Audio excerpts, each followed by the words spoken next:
Good evening, I'm David Ferris and welcome to this week's edition of the Chamber Buzz. Our special guest tonight is Tasha Logan, who's our new Assistant City Manager here in Rocky Mount.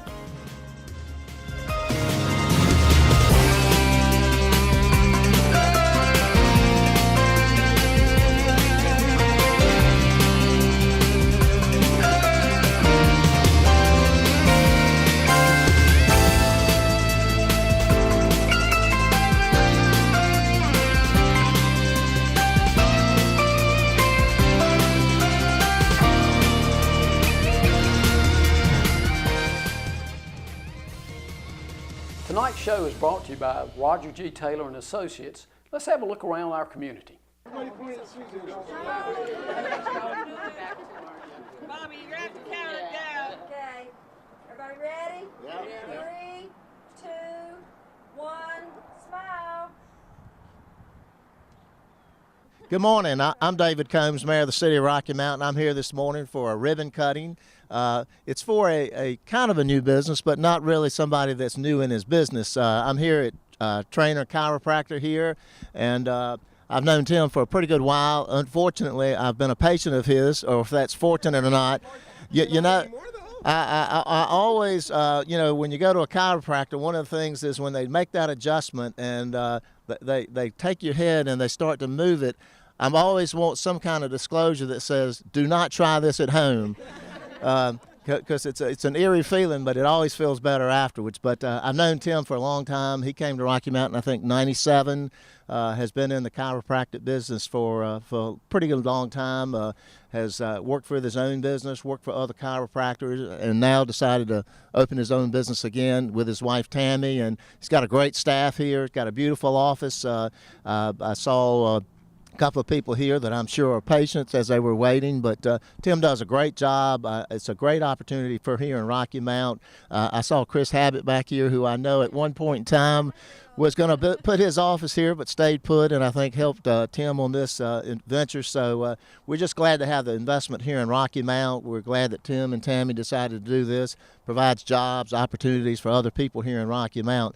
So on behalf of the City of Rocky Mount, I want to present you with this. It just says the City of Rocky Mount presented to Trainer Chiropractor on the occasion of your ribbon cutting and open house with our sincere best wishes, and give that to you and say thank you for your investment, and good luck to you all.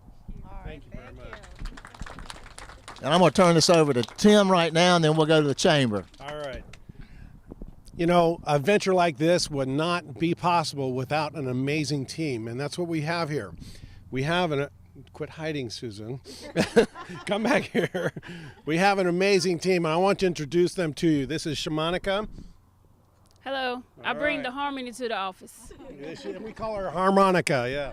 This is Susie. Hi, everybody. Diga algo en español, Susie. También hablamos español y con una sonrisa. And this is Susan. Hello. And then my sweet bride, Tammy. Hi. But this team is an amazing team, and they come here with their hearts wide open to serve you, to help you and your family, to give you something that you're not finding anywhere else, and that is a place where you can really, well, most people actually call this their happy place, and we work very hard at making it a place and an environment where you're welcome, where you're safe, and you're going to get the truth about what's going on and what you need in your life to improve and to get not just better, but get well, and that's what we talk about here. So thank you, Mayor, and thank you, Chamber, and WHIG, and everybody that's been a part of this. It's been an amazing year, and we can't wait to have a lot more amazing ones as well. Oh, Joey. Just want to congratulate you on behalf of the Chamber. We appreciate you doing business here in Rocky Mount, and anything we can do, please give us a call.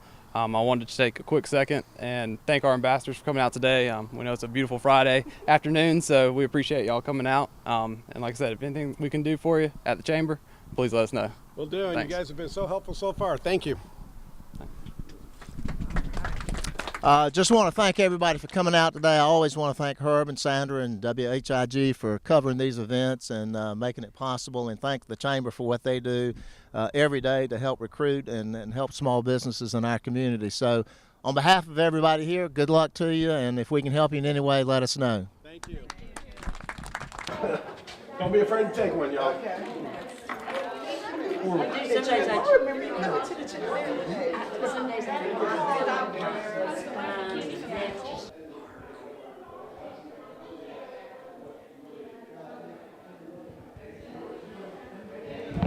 good old-fashioned X-ray, my good old-fashioned hands, and more telling me what you're doing than your body's doing. And trust me, much more than that, I have to charge you a lot.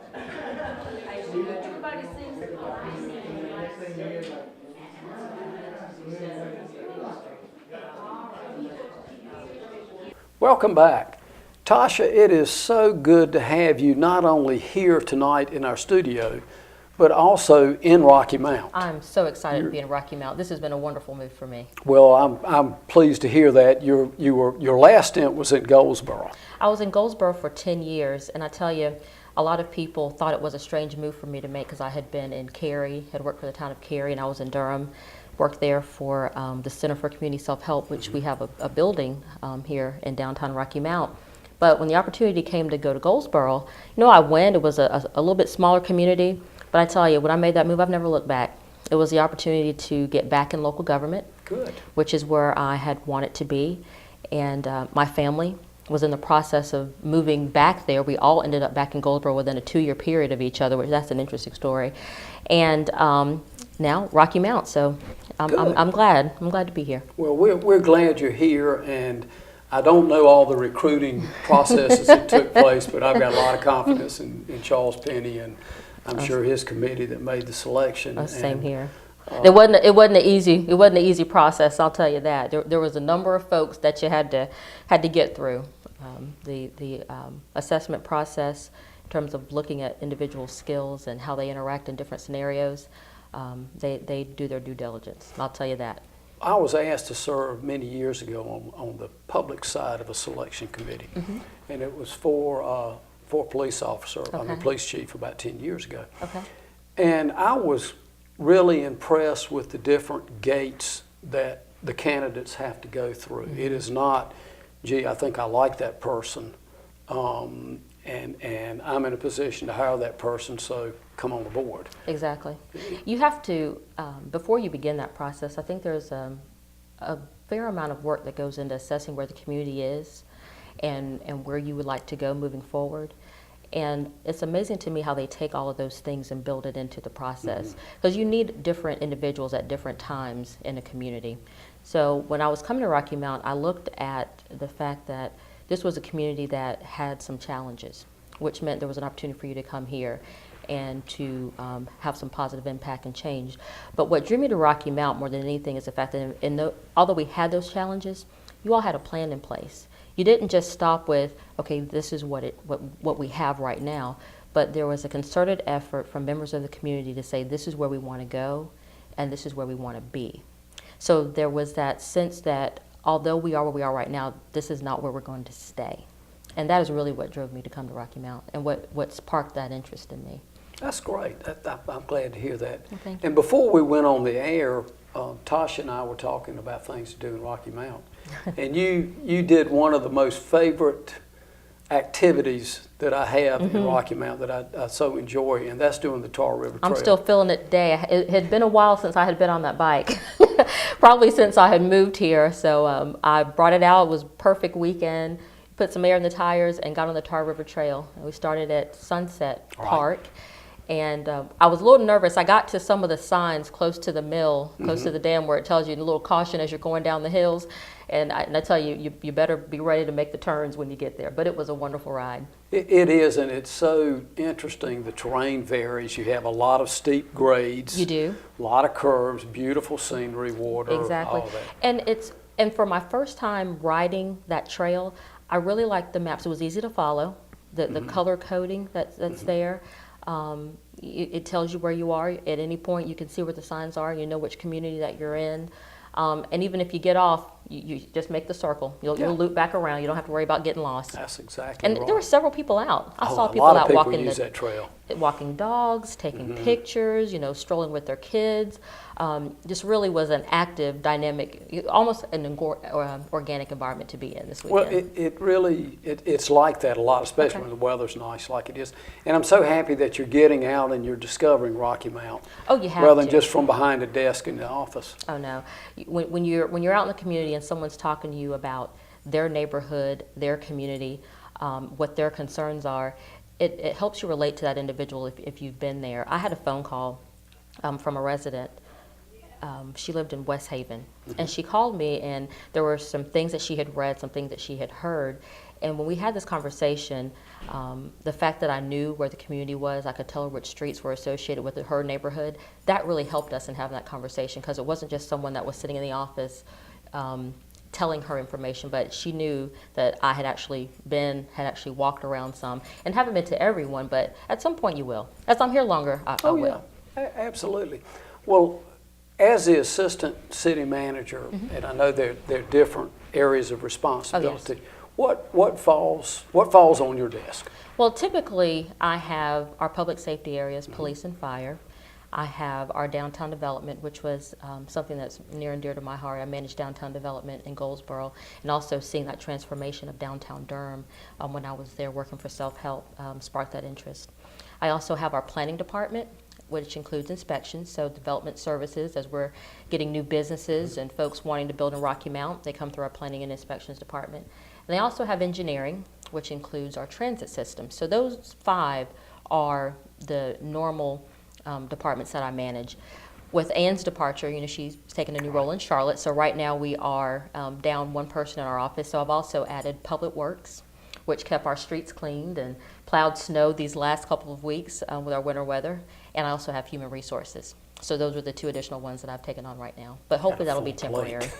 It is, but you know, you're able to manage that when you have great department heads.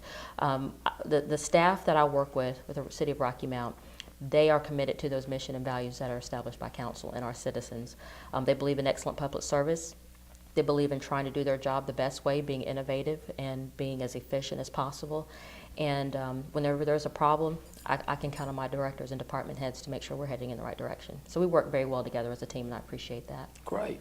You know, the downtown redevelopment falls under Yes. your domain. And with the streetscapes completed, and I wish you had seen it in person before, the before and after. It's just amazing, the difference in it. And the success of Douglas Block.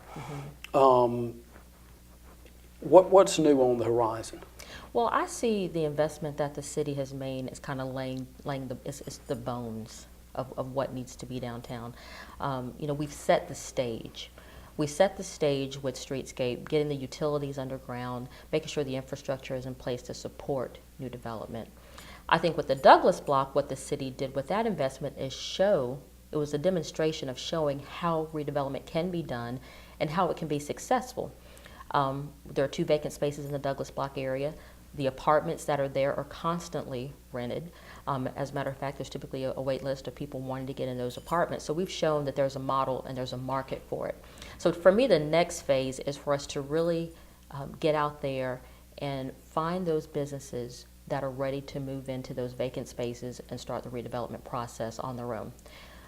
As a private developer, the city has set the stage, so now it's time for us to start matching up those businesses that are ready to move with the available space that we have downtown. And right now we're in the process of recruiting for a new downtown development manager. And I think that the skills that we're going to look for in that person will be kind of that matchmaker, matching those businesses with the spaces that we have and with the owners. You know, clearly there's got to be that relationship where the owner is ready to get that building up to par. And that can be done. You were talking about self-help, and just before we have a break here, that building was the Old People's Bank building. It was. It had been vacant for about 20 years, and it was just in horrendous shape, as was the Douglas Block. And you know, there's the architectural designs of those buildings are beautiful. So I think. And when you're talking about redevelopment of downtown, you're talking about preserving a portion of your community's history. You're talking about that historic fabric that makes Rocky Mount what it is. And also, you're talking about our communities. You don't want to continue to spread all the time. you want to make sure that you can reinvest, have walkable communities, have amenities that are close to our neighborhoods, and that's what downtown redevelopment, we have to have a strong center city. I agree with you. When we come back after our short break, Tasha will continue to bring us up to speed on what's going on in Rocky Mount and what we can look forward to.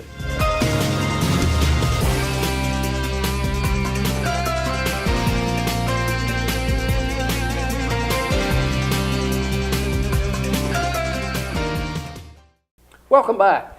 Tasha, before the break we were talking about downtown and Yes. things like that and the many challenges that you see in Rocky Mount. I want to commend you, first of all. You served as a moderator for the forum on gang violence that was held recently at Word Tabernacle. I did. And you did an amazing job. You kept everyone on task. You kept the clock right. You managed it well. And, thank you. And you shined. I tell you, it was a difficult role to be in because you realize that when something like this happens in the community, there's a need for individuals to have a place where they can express their thoughts.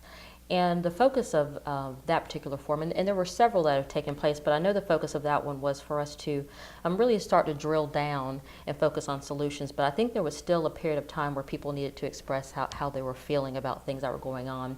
So the challenge was making sure that we still tried to focus some on solutions, but also making people feel like they were being listened to, because that was very important to the members that were on the panel and also the organizers of this event.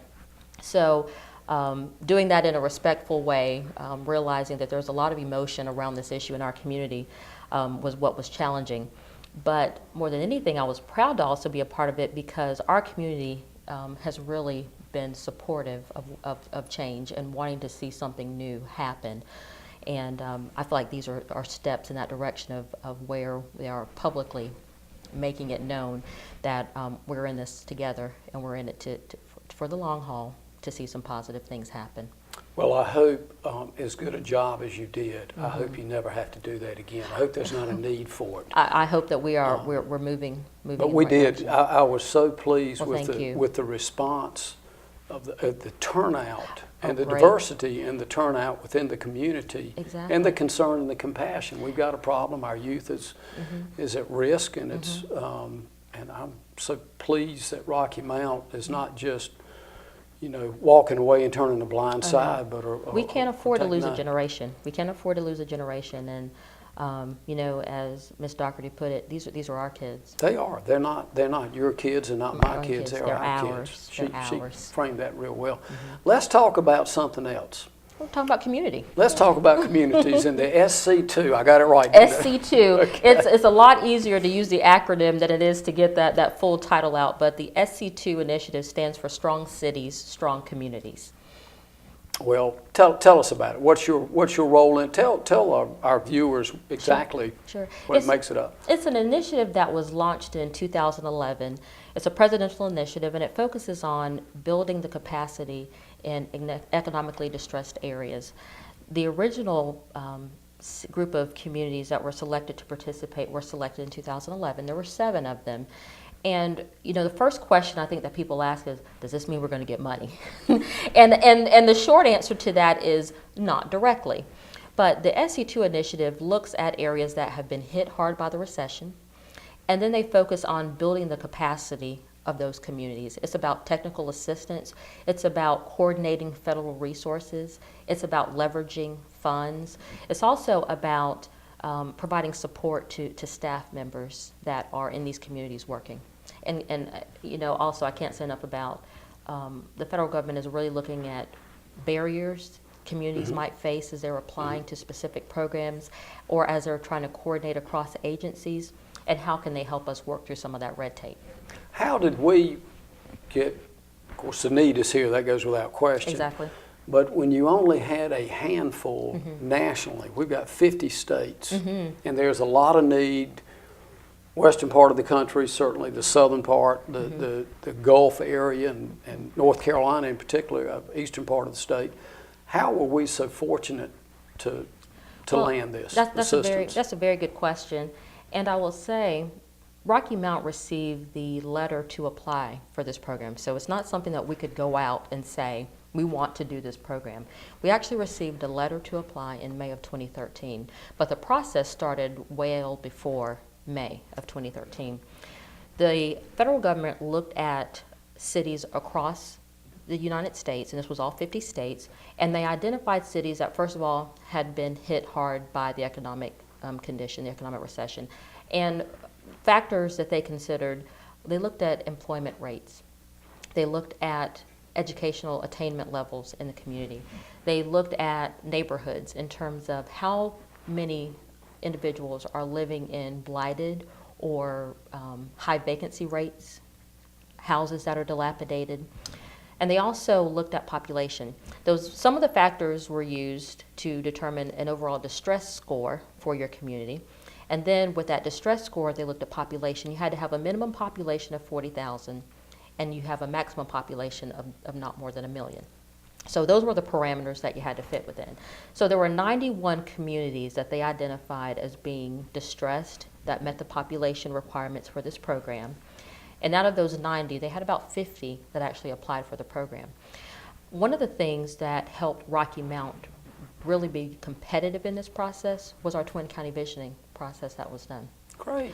And I really want to commend those members that worked in focus groups and study circles. And this was well before I came to Rocky Mount. It's my understanding that there was an article that really hit us hard in 2009, a Forbes magazine article that talked about our community being distressed, which we were. Rocky Mount's response to that was not, let's just sit here and accept that information. But there was a competitive assessment that was done by UNC. We had Dr. Johnson came in and did that study for us. And we took that information and then started to build and create the vision of what do we want Rocky Mount to look like in the future. And from that, we had 8 specific goals that were identified. We had action groups. We have community members that are still working, and they're working hard in certain areas. Some groups are further along than others, but I think that's just the organic process that we're going through right now. But we use the basis for that to apply for this SE2 initiative. That's great. How long will it continue? It's about a 2-year process. Okay. It's not something that will just take place overnight. We have community service teams, which that's a group of federal employees that will actually be embedded with the Rocky Mount staff. We have 2 full-time staff members that are federal employees that will be housed at City Hall, and that serves as our community service team. That community service team will work with city staff and also our community partners to help move projects forward. The 3 goals that we focused on for this are focused on our neighborhoods, focused on job creation and talent development, looking at entrepreneurial centers that we can help build here in Rocky Mount, and also looking at the food economy. There are certain parts of our community that have been identified as a food desert. And one of the projects that really sticks out was Chester, Pennsylvania, was one of those cities that was in the first group, the first cohort. And this was part of the First Lady's Let's Move initiative focused on healthy foods. And they had a Philadelphia-based food bank that came in and helped to create a grocery store in their community. It was the first grocery store they had had in 10 years. But it focused on local farmers, local foods that were grown. They wanted to combat obesity issues and health disparities in certain neighborhoods. And that was the initiative that they used to do it. That's great. And that fits very well with some of the objectives that we have here in Rocky Mount that came out of our own visioning process. Well, we have the space. Oh, yes. And I'm going to call it the farm to table. There's nothing healthier. Exactly. But if we could leverage using our farmers market that we have there, you have Mr. Joyner with the honey that's being grown and all these things around our community, and build those things together. Talk about our neighborhood farms that we have, our neighborhood gardens. They're really and capitalize on that, and also not just to feed our community, but also to create jobs behind it and job training for individuals that live in that community. So that's the focus of what we're doing. But we're talking about the first year, having those folks here to help us move those projects forward. And then the second year, there's the opportunity for us to have VISTA volunteers. And you can have up to 10 of those working with some of our local partners as we continue. And we're talking about our community colleges, we're talking about Rocky Mount Edgecombe CDC, we're talking about OIC being a partner. So our public schools, all of those folks were sitting at the table. Carolina Gateway Partnership, all of those members were at the table when we had our team visit back in December. They That's came here and spent a amazing. full day with us in Rocky Mountain. They looked us over very well. And I tell you, our community partners, they did an excellent job. Well, Tasha, you've done an excellent job Well, here thank you. this evening, and I look forward to having you back and kind of Absolutely. catch up and keep us posted on the SC2 project. And thank you for again taking time out of your busy schedule to join us. More than happy to do And it. we're so glad to have you in Rocky Mount, and again, welcome. Thank you. And thank you, viewers.